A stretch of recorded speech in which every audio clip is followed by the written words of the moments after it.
All right, so when it comes to holiday gifts, they say it's the thought that counts, and that is true, but sometimes things don't go as planned. Many Americans are thinking of taking back some unwanted presents and may find it can actually be a pricey proposition. Our Christine Lazar is joining us now to tell us why. Yeah, I don't know if you guys have noticed, but I'm seeing more and more that there are caveats to the return policy. A lot of times you can only get free shipping if you're going to exchange it.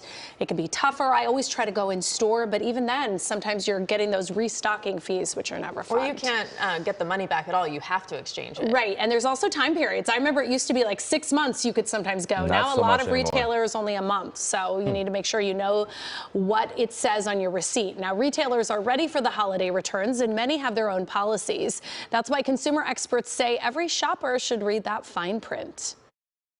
The presents have been opened, but not all of them were a hit. A survey finds 40% of consumers plan to return at least one gift this holiday season. And those returns aren't always free. A growing number of major retailers are now charging for return shipping. The logistics company Narvar says 40% of companies are adding a fee, up from 31% last year. Even Amazon is charging $1 for packages taken to UPS. Expense is the reason why. Narvar estimates a $100 item could cost a retailer $32 to get back and resell, with transportation to the warehouse being the first major expense. When it arrives in the warehouse, it's got to be scanned and put back in and made available to sell. And there's labor involved with all of that. You may be able to avoid the fee if you return a gift to a physical store. Amazon won't charge if the item is taken to a Whole Foods or Kohl's store.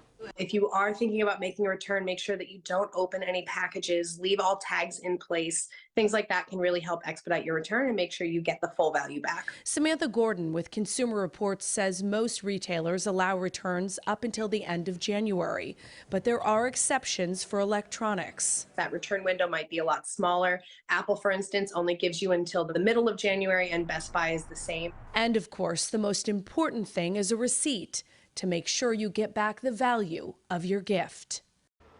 Last year, the National Retail Federation expected almost 18% of merchandise sold during the holidays to be returned.